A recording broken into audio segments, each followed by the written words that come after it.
अच्छा, आज हम लोग पढ़ेंगे चैप्टर 2 का, हिस्ट्री के चैप्टर 2 का आपका टॉपिक है ब्रिटिश भारत में अंग्रेजी शिक्षा का प्रसार। ठीक है, इसके पहले के जो भी टॉपिक है, इस टॉपिक के पहले के वो सारे वीडियोज चैनल में अपलोड है, उसका विद क्वेश्चन आंसर। ठीक है, आप लोग वो देख लीजिएगा, PDF आपको मिल जाएगा डिस्क्रिप्शन में। ये जो टॉपिक है, इसके पहले के जितने टॉपिक थे उसमें क्या था कि मैंने 4 मार्क्स के लिए जो क्वेश्चंस उससे आएंगे उस टॉपिक से, उन सारे क्वेश्चंस को भी दे दिया, उनका आंसर भी दे दिया और कुछ समझा भी दिया था। ये जो टॉपिक है, इससे 4 मार्क्स के लिए आपको कोई तैयारी नहीं करनी है। इसमें से आप लोग केवल MCQ और ACQ का तैयारी कीजिएगा। ठीक है, इसमें बहुत सारा MCQ बन जाएगा जो माध्यमिक में आ सकते हैं। ठीक है, ब्रिटिश भारत में अंग्रेजी शिक्षा का प्रसार। तो थोड़ा सा पीछे जाइए आप लोग कि भारत में जब ब्रिटिश आए, मतलब इंग्लिश ईस्ट इंडिया कंपनी आई, तो उस समय भारत में मुगलों का शासन था। मुगल बादशाह लोग भारत में शासन करते थे। तो मुगलों के शासन में आपका मुस्लिम और हिंदू दोनों ही प्रजा थी। तो जो हिंदू प्रजा थी, हिंदू प्रजा आपका प्राइमरी एजुकेशन, जैसे अभी प्राइमरी एजुकेशन आपका क्लास 1 to 4 या 5 जो भी मान लीजिए, तो प्राइमरी एजुकेशन जो थी वो हिंदुओं के लिए आपका पाठशाला में दी जाती थी, और मुसलमानों का जो प्राइमरी एजुकेशन का सेंटर था वो था आपका मकतब। ठीक है, और जो हायर एजुकेशन था, जो हम लोग 11, 12, 7, 8, 9, 10 ये हायर एजुकेशन लेते हैं, हिंदुओं के लिए था वो आपका टोल चतुष्पाठी, और मुसलमानों के लिए था आपका मदरसा। तो ये दोनों थे आपके हायर एजुकेशन के सेंटर, और ये दोनों था आपका प्राइमरी एजुकेशन सेंटर। ये हिंदुओं का पाठशाला और मुसलमानों के लिए प्राइमरी एजुकेशन मकतब। ठीक है, और हायर एजुकेशन टोल चतुष्पाठी हिंदुओं के लिए और मुसलमानों के लिए मदरसा। तो यही जो थे शिक्षा के केंद्र थे। अब इनमें क्या होता था, इनमें आपका जो धार्मिक शिक्षा है, जैसे हिंदुओं के लिए गीता है, वेद है, धार्मिक शिक्षा को दिया जाता था। उसी तरीके से मुस्लिम धार्मिक शिक्षा संस्थान में आपके कुरान वगैरह जो भी होते हैं उनके, वो धार्मिक शिक्षा दी जाती थी। मतलब भारतवासी जो थे, भारत की जो प्रजा थी, वो आपका आधुनिक शिक्षा से वंचित थी। इतिहास, भूगोल, साइंस वगैरह पढ़ना, इन सब चीज़ों से वो वंचित थी। तो स्कूल में जो माध्यम था शिक्षा का, वो था आपका पारसी। ठीक है, और उर्दू तो ऐसे चलता था, लेकिन शिक्षा का जो माध्यम था वो पारसी। ठीक है, लेकिन जब अंग्रेज भारत में घुसे थे तो बहुत पहले, मतलब आप पीछे अगले चैप्टर में मैं आप लोगों को पढ़ाऊंगा, तीसरे चैप्टर में, कब घुसे, कैसे क्या हुआ। लेकिन भारत में जब से अंग्रेजों ने कब्जा शुरू किया, इंग्लैंड की एक कंपनी थी इंग्लिश ईस्ट इंडिया कंपनी, उसने जब कब्जा स्टार्ट किया, वो कब्जा स्टार्ट करता है 1757 ईस्वी से। बंगाल में आपका नवाब सिराजुद्दौला का शासन था। तो नवाब सिराजुद्दौला के साथ इंग्लिश ईस्ट इंडिया कंपनी का 1757 में प्लासी का युद्ध होता है, और प्लासी के युद्ध में आपका नवाब सिराजुद्दौला को वो पराजित करते हैं, और उनकी जगह पर मिर्जाफर नाम के एक व्यक्ति को बंगाल का नवाब बनाते हैं। लेकिन मिर्जाफर केवल नाम का नवाब था बंगाल का, पीछे से कंट्रोल आपका इंग्लिश ईस्ट इंडिया कंपनी का था। ये कंपनी क्या थी, एक व्यापार करने वाली कंपनी थी इंग्लैंड की। तो समझिए कि यहीं से भारत में अंग्रेजों का कब्जा स्टार्ट हुआ, मतलब कंपनी ने शुरू किया। ठीक है, तो इस समय भी आपकी शिक्षा की संस्था यही थी, पाठशाला, मकतब, मदरसा। ठीक है, और इंग्लिश ईस्ट इंडिया कंपनी यहाँ से जब कब्जा स्टार्ट की, तो आगे जाकर धीरे धीरे और भी जगहों पर उसने कब्जा शुरू किया, जैसे अवध पर कब्जा किया, मैसूर पर कब्जा किया। तो धीरे धीरे उनका जो शासन था, उनका कब्जा जो था वो भारत में बढ़ रहा था। तो शुरुआत में जब यहाँ हुआ 1700 प्लासी के युद्ध के बाद कब्जा स्टार्ट हुआ, तो उस समय जो शिक्षा व्यवस्था थी वही की वही रही। English east India company Bharat की जो प्राचीन शिक्षा थी, जो शिक्षा पद्धति थी, जिस तरीके से हिंदू मुस्लिम पढ़ते थे, उसमें कोई भी इंटरफेयर नहीं करना चाहती थी। यहाँ तक कि आपका 1757 के बाद, प्लासी के युद्ध के बाद, आपका 1764 में फिर एक युद्ध होता है जिसको कहते हैं बक्सर का युद्ध। बक्सर के युद्ध में आपका मुगल बादशाह जो उस समय थे शाह आलम द्वितीय दिल्ली में, और अवध के नवाब थे शुजाउद्दौला, और बंगाल का जो नवाब था मीर कासिम। ठीक है, तो इन तीनों की मिलीजुली सेना के साथ इंग्लिश ईस्ट इंडिया कंपनी का बक्सर में युद्ध होता है, और 1764 में बक्सर के युद्ध में इन तीनों की मिलीजुली सेना हार जाती है, मतलब मुगल बादशाह भी पराजित हो जाते हैं। तो चाहते, अगर इंग्लिश ईस्ट इंडिया कंपनी चाहती तो उस समय भी दिल्ली पर कब्जा कर सकती थी, लेकिन उसने ऐसा नहीं किया। उसके पीछे बहुत सारा कारण था, वो अगला चैप्टर का विषय है। तो यहाँ पर 1764 में लेकिन बक्सर का युद्ध जीतने के बाद कंपनी ने क्या किया, कि एक पॉलिसी अपनाई कि शासन करने का काम जो है बंगाल का वो करेगा नवाब, और टैक्स वसूलने का काम जो है वो करेगी इंग्लिश ईस्ट इंडिया कंपनी। मतलब मुनाफा उनका और नुकसान हो तो नवाब का। तो इस तरीके से इसको कहा गया डुअल गवर्नमेंट, द्वैध शासन। तो इंग्लिश ईस्ट इंडिया कंपनी ने बक्सर के युद्ध के बाद डुअल गवर्नमेंट चालू किया बंगाल में, और साथ ही साथ बंगाल, बिहार, उड़ीसा, ये जो तीनों स्टेट आज है, इन तीनों स्टेट के टैक्स वसूलने की का पूरा जिम्मेदारी, पूरा हक इंग्लिश ईस्ट इंडिया कंपनी ने मुगल बादशाह शाह आलम द्वितीय से ले लिया। और शाह आलम द्वितीय मजबूर था, उनको टैक्स दीवानी राइट जिसको कहते हैं, दीवानी का अधिकार उसने दिया इंग्लिश ईस्ट इंडिया कंपनी को, मजबूर था देने के लिए, नहीं तो उसका शासन, उसका कब्जा, राजपाट सब चला जाता। तो यहाँ से इंग्लिश ईस्ट इंडिया कंपनी ने 1764 में बक्सर का युद्ध हुआ, 65 में उसको दीवानी राइट मिला। वहाँ से इतना ज़्यादा टैक्स वगैरह वसूलना शुरू किए वो कि 1770 ईस्वी में, 1770 में आपका बंगाल में एक भयानक अकाल पड़ा था। तो ये अकाल पड़ने का कारण क्या था कि आपका इतना ज़्यादा टैक्स वसूला था कि 1769 में, 1770 में अकाल पड़ा, उसके एक साल पहले जो टैक्स वसूला गया था, तो इतना ज़्यादा वसूला गया था कि किसानों को बीज बोने का भी बीज किसानों के पास नहीं रह गया था कि वो बीज बो सके, अगले साल खेती कर सके। तो उसका रिजल्ट यही हुआ कि 1770 में अकाल पड़ा, और बारिश वगैरह भी नहीं हुई थी, और भी कुछ कारण थे।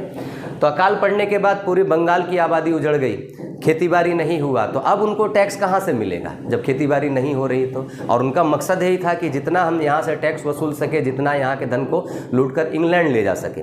तो वो कहानी है ना कि मुर्गी के पेट को काट दो। रोज़ मुर्गी एक सोने का अंडा देती थी, तो रोज़ सोने का अंडा ना खा के किसान ने क्या किया, पूरा मुर्गी के पेट को ही काट दिया कि बहुत सारा अंडा एक ही बार में मिल जाएगा। यही चीज़ इंग्लिश ईस्ट इंडिया कंपनी के साथ बंगाल में हुई थी। तो जब ऐसा हुआ तो इंग्लैंड से आपका वॉरेन हेस्टिंग्स नाम के एक व्यक्ति को ये परिस्थिति ठीक करने के लिए 1772 ईस्वी में, 1772 में बंगाल का गवर्नर बनाकर भेजा गया। अब बंगाल का गवर्नर मतलब क्या, अब इसको आप इजी तरीके से समझिए कि जैसे मुख्यमंत्री होती है, उसके अंडर में सब कुछ है, वो देख रेख करेगी। उसी तरीके से समझ लीजिए कि वो गवर्नर का काम होता था कि इंग्लिश ईस्ट इंडिया कंपनी का कोई भी फैसला, कोई भी डिसीजन वो गवर्नर लेगा। तो वॉरेन हेस्टिंग्स जब गवर्नर बनकर आया 1772 में, तो उसने सारी परिस्थिति का आकलन किया और आगे जाकर उसने सब कुछ ठीक ठाक किया। तो ये सारा जो विषय है, ये 3rd चैप्टर का विषय है। वॉरेन हेस्टिंग्स का नाम हमें ज़रूरी था, क्योंकि वॉरेन हेस्टिंग्स जब आया तो हमें पढ़ना है अंग्रेजी शिक्षा का प्रसार। तो वॉरेन हेस्टिंग्स ने शिक्षा दीक्षा के क्षेत्र में क्या किया, बाकी चीज़ जो किए वो तो आपके 3rd चैप्टर में है। वॉरेन हेस्टिंग्स ने शिक्षा दीक्षा के क्षेत्र में कोई भी इंग्लिश एजुकेशन या वेस्टर्न एजुकेशन इंडिया में नहीं लाया। उसने ये जो मदरसा और मकतब, पाठशाला, ये जो शिक्षण संस्थान थे, जो प्राचीन शिक्षा व्यवस्था थी भारत की, उसी को वो कंटिन्यू करता गया, उसको संरक्षण दिया उसने, मतलब उसको बचा कर रखा, ठीक है। लेकिन आगे जब वॉरेन हेस्टिंग्स गवर्नर से पद से हट गए, चले गए, और भी गवर्नर आए, आगे जाकर आपका लॉर्ड कॉर्नवालिस आए, फिर लॉर्ड वेलेस्ली आए, ये 1800 ईस्वी तक चली गई बात, 1772 से 1800 तक। तो तब तक इंग्लिश ईस्ट इंडिया कंपनी का बहुत सारे क्षेत्रों में कब्जा हो चुका था भारत में। तो अब उनका शासन, उनका ऑफिस, उनकी पुलिस, उनका कोर्ट, तो अब वहाँ पर भारतीय शिक्षा व्यवस्था जो थी भारत हिंदुओं या मुसलमानों की, वो फिट नहीं बैठता था। अब एक जज बनने के लिए आपको इंग्लिश एजुकेशन ज़रूरी है, हाँ, आप एक पुलिस बनने के लिए आप गीता महाभारत पढ़कर पुलिस इंस्पेक्टर नहीं बन सकते। तो जो भारतीय शिक्षा व्यवस्था थी वो काम लायक नहीं रही, मतलब वो इनवैलिड हो गई, समझ लीजिए। तो अब जरूरी था कि भारतीयों को वेस्टर्न एजुकेशन में डालना, ताकि वो लोग भी अपना शासन ठीक तरीके से कर सके, क्योंकि कोई पुलिस बनेगा तो यहीं का व्यक्ति पुलिस बनेगा, जज बनेगा तो यहीं का व्यक्ति बनेगा। उनकी संख्या कितनी थी, बहुत कम थी, तो इसलिए डालना जरूरी था। लेकिन फिर भी इंग्लिश ईस्ट इंडिया कंपनी इस समय तक भी, 1800 ईस्वी की मैं बात कर रहा हूँ, 1800 ईस्वी तक भी इंग्लिश ईस्ट इंडिया कंपनी नहीं चाहती थी कि भारत में वेस्टर्न एजुकेशन का प्रचार प्रसार हो, ठीक है। लेकिन ईसाई मिशनरी, मतलब कि ईसाई मिशनरी का मतलब होता है कि ईसाई धर्म का प्रचार प्रसार करने के लिए विभिन्न देशों से हमारे देश में बहुत सारे व्यक्ति घुसे थे, उन्हीं को कहा जाता था ईसाई मिशनरी, क्रिश्चियन मिशनरी। तो ये लोग ईसाई धर्म का प्रचार प्रसार करना चाहते थे कि भारत में पूरा ईसाई धर्म फैल जाए, भारतीय लोग ईसाई धर्म को अपना ले। विभिन्न देशों में वो किए थे, केवल भारत ही नहीं। तो ईसाई मिशनरी जो भारत में उस समय प्रवेश कर रहे थे ईसाई धर्म का प्रचार प्रसार करने के लिए, उनका टारगेट था लेकिन कि भारत में वेस्टर्न एजुकेशन को इंट्रोड्यूस किया जाए, क्योंकि बाइबल पढ़ना है भारतीयों को, ठीक है। और साथ ही साथ ईसाई धर्म का प्रचार प्रसार तभी होगा जब भारतीयों में, हिंदुओं में या मुसलमानों में अपने धर्म के प्रति घृणा की भावना है, अपने धर्म की कमजोरियों को समझे, क्या क्या बुराइयां हमारे धर्म में, ये बेकार धर्म है, इस तरीके की भावना इनके अंदर फैले। तो फैलने से क्या होगा कि हिंदू या मुसलमान वो ईसाई धर्म को एक्सेप्ट करेंगे। तो इस कारण वेस्टर्न एजुकेशन को इंट्रोड्यूस करना जरूरी था। वेस्टर्न एजुकेशन इंट्रोड्यूस होगा, अंग्रेजी शिक्षा का प्रचार प्रसार होगा, तो हम इतिहास पढ़ेंगे, भूगोल पढ़ेंगे, भारतीय लोग बाइबल पढ़ेंगे। तो जो मॉडर्न एजुकेशन था यूरोप के देशों में जो सब चल रही थी, उन सारी चीज़ों से परिचित होंगे। तो भारतीयों को अपने सामाजिक बुराइयां, भारतीयों को अपनी धार्मिक बुराइयां नज़र आएंगी और वो इसको दकियानुसी मानकर अपने धर्म को, ईसाई धर्म को एक्सेप्ट करेंगे। तो इस उद्देश्य से ईसाई मिशनरी चाहती थी कि भारत में शिक्षा दीक्षा का प्रसार हो, वो भी अंग्रेजी माध्यम से। तो भारत में अंग्रेजी शिक्षा दीक्षा का प्रचार प्रसार इन्हीं ईसाई मिशनरियों के हाथों से ही हुआ। कंपनी भी लेकिन नहीं चाहती थी, कंपनी बाद में चाहती है। वो मैं आपको एक वीडियो बनाकर मैंने दिया है, आपका प्राच्य पाश्चात्य विवाद। उस वीडियो में आप लोग देख लीजिएगा कि कंपनी क्यों मजबूर हुई थी इंग्लिश एजुकेशन को इंट्रोड्यूस करने के लिए। लेकिन ईसाई मिशनरियाँ जो थी उनको ही जन्मदाता या जनक कहा जा सकता है भारत में अंग्रेजी शिक्षा दीक्षा के प्रचार प्रसार का, ठीक है। तो यहाँ से ईसाई मिशनरियों में जैसे आपका अलेक्जेंडर डफ थे, फिर जेसुइट मिशनरी थी, ऐसे ऐसे मिशनरियों ने यहाँ पर अंग्रेजी स्कूल खोलने शुरू किए, ठीक है। तो ईसाई मिशनरियों के हाथों से इंग्लिश शिक्षा दीक्षा का प्रचार प्रसार शुरू हुआ और आगे जाकर गवर्नमेंट ने भी, प्राच्य पाश्चात्य विवाद में आप लोग पढ़िएगा वीडियो में, इसके पहले का वीडियो है उसमें देख लीजिएगा कि गवर्नमेंट भी जो थी, इंग्लिश ईस्ट इंडिया कंपनी के जो आगे गवर्नर जनरल बनकर आए थे लॉर्ड विलियम बेंटिक, उनके हाथों ऑफिशियली गवर्नमेंट के तरफ से इंग्लिश एजुकेशन को, पाश्चात्य शिक्षा को मुहर लगी थी कि भारत में पाश्चात्य शिक्षा दीक्षा के क्षेत्र में ही गवर्नमेंट इंटरेस्ट लेगी या खर्च करेगी, ठीक है।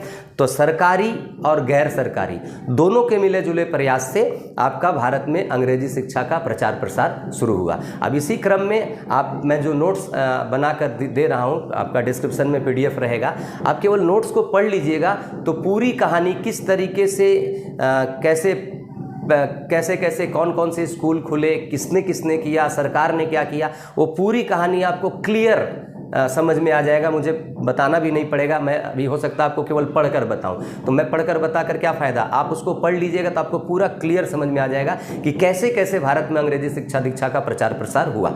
मैंने कंसेप्ट को क्लियर किया कि किस तरीके से या क्या ज़रूरत थी अंग्रेजी शिक्षा दीक्षा के प्रचार प्रसार का और किस तरीके से हुआ। ईसाई मिशनरियों ने शुरू किया, उसके बाद सरकारी प्रयास से भी शुरू हुआ और आगे जाकर 1857 आते आते भारत में बहुत सारे स्कूल, कॉलेज और विश्वविद्यालय तक भी बनाए गए वेस्टर्न एजुकेशन को बढ़ावा देने के लिए। तो ये टॉपिक था आपका कि ब्रिटिश भारत में अंग्रेजी शिक्षा का प्रसार। अब ये ब्रिटिश भारत से बेहतर होगा ये नाम कि ईस्ट इंडिया कंपनी के या कंपनी के शासनकाल में अंग्रेजी शिक्षा का प्रसार, क्योंकि ज़्यादातर फोकस हमको करना 1857 तक, ठीक है। 1757 से प्लासी के युद्ध के बाद से लेके 1857 तक ये जो 100 साल था, ये 100 साल था इंग्लिश ईस्ट इंडिया कंपनी के कब्जे में भारत।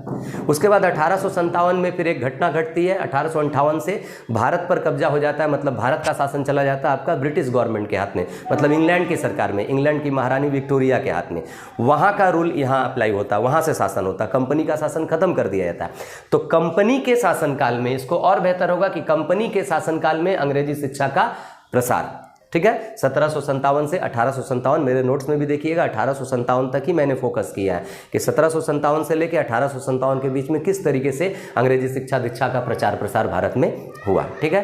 तो इसमें करना क्या, आपको 4 मार्क्स के लिए नहीं तैयारी करनी है, आपको केवल शॉर्ट क्वेश्चन करने हैं, MCQ करने हैं, SAQ भी इसमें से निकल जाएगा। जैसे इसमें मैंने आपको मिलेगा वुड्स डिस्पैच क्या था, मैकाले मिनट्स क्या था, दो नंबर का, वो भी आपको मिल जाएगा, शॉर्ट क्वेश्चंस भी मिल जाएंगे और सारा अंडरलाइन किया हुआ है। जो अंडरलाइन किया हुआ है आप उसको याद कर लीजिएगा MCQ के लिए, ठीक है। इससे कोई लंबा आंसर आने का चांस नहीं है। ठीक है, तो आज बस इतना। अगर आपको फ़ायदा पहुंच रहा है मेरे पढ़ाने से तो मैं उम्मीद यही करूंगा या आपसे रिक्वेस्ट करूंगा कि आप भी मुझे इंस्पायर कीजिए। और इंस्पायर मैं तभी होऊंगा जब आप मेरे वीडियो को लाइक करेंगे, शेयर करेंगे। तो आगे जो भी हिस्ट्री के सिलेबस हैं वो कंप्लीट करने के बाद मैं हिंदी पकड़ूंगा आप लोगों के लिए। हिंदी खत्म हो जाएगा तो लाइफ साइंस, फिजिकल साइंस भी है। तो मैं कोशिश कर रहा हूँ जितना जल्दी मैं हिस्ट्री का सिलेबस क्लास 10 का ख़त्म कर दूँ, उसके बाद दूसरा सब्जेक्ट पकड़ूँ। तो आप अगर मुझे इंस्पायर करेंगे, लाइक करेंगे तो मुझको मोटिवेशन मिलेगा उससे, और मैं और बड़े जोश के साथ वीडियो बनाऊँगा। ठीक है, तो आज के लिए बस इतना।